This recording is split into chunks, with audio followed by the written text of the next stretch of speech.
She said it so casually, as if she were commenting on the weather. I'm having surgery to stay childless, always. No warning, no discussion, just a verdict.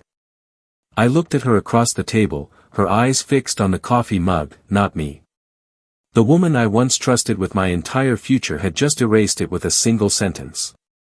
I didn't argue, didn't plead. I only said, your decision. Then I stood, walked away, and started the quietest war of my life. We met at a conference 7 years earlier. She was magnetic, sharp, confident, the kind of woman who made rooms fall silent when she spoke. I was drawn to her intellect first, not her smile. We built a life that looked perfect, house, careers, vacations. But somewhere between the laughter and the late-night talks, she began choosing herself over us. She said she didn't want kids yet. I respected that. But, yet, became, never. And never became surgery. I thought about the nights we planned baby names, the way she'd rest her hand on her stomach and joke, one day. Those memories felt like a cruel setup now, promises made only to be broken when the audience stopped clapping. The betrayal wasn't the surgery itself. It was the deception, the years she pretended to want the same future I did. The moment I realized it, something in me shut off. I didn't shout. I didn't beg. I just started taking notes. She'd expect anger. She'd expect pleading. She'd never expect silence. Her best friend, Clara, was the opposite of her in every way, gentle, honest, loyal to a fault.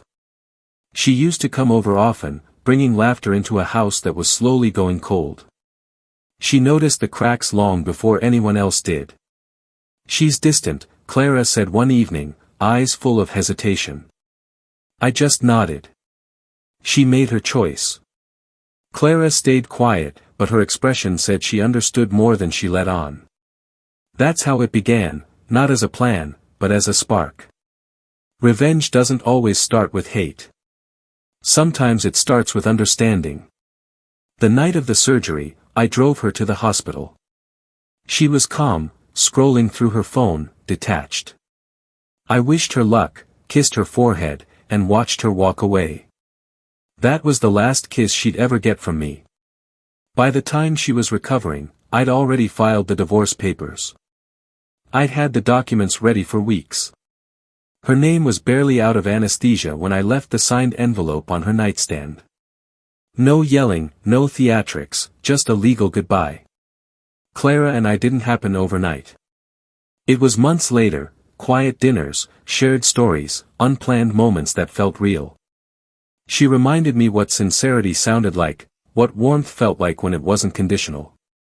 When I proposed, Clara cried, not from surprise, but relief. She'd seen me break and rebuild. She knew every scar. Our wedding was small, intimate. I didn't invite my ex, but word travels fast, especially in small circles. She found out, of course, through mutual friends, through whispers she couldn't silence. Still, I thought that was the end of it, until Easter. Clara and I had just come back from her first prenatal appointment. 12 weeks. The heartbeat was strong. We'd planned to keep it quiet until the second trimester, but her parents insisted on a small Easter brunch. Photos were taken. Laughter filled the air. Someone posted a picture online, Clara holding a basket, my hand on her belly, the caption reading, "New beginnings this Easter." An hour later, my ex called. I didn't answer, but I saw her message come through, "Congratulations. You always wanted this. I hope you're happy." I could almost hear the bitterness buried beneath the politeness. I was. They said she broke down at a mutual friend's dinner a week later, smashed a glass when someone mentioned Clara's pregnancy. People said she cried about betrayal, about loyalty. The irony wasn't lost on me. You can't betray someone you've already abandoned. I never gloated publicly, never said a word. Silence, I learned, is louder than victory speeches. She watched from afar as I built the life she threw away. Every holiday, Every shared post, every ultrasound photo that circulated among friends, it all reminded her of what her choice cost her. And I didn't have to lift a finger. Sometimes revenge doesn't need fire. Sometimes it's just patience, letting time do the cutting. I don't hate her anymore. Hate requires energy, and she's not worth that.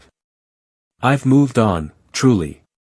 But every now and then, when I hold my daughter and see the way Clara smiles at us, I think of that morning, the coffee, the words, the calm way I said, "Your decision." It was.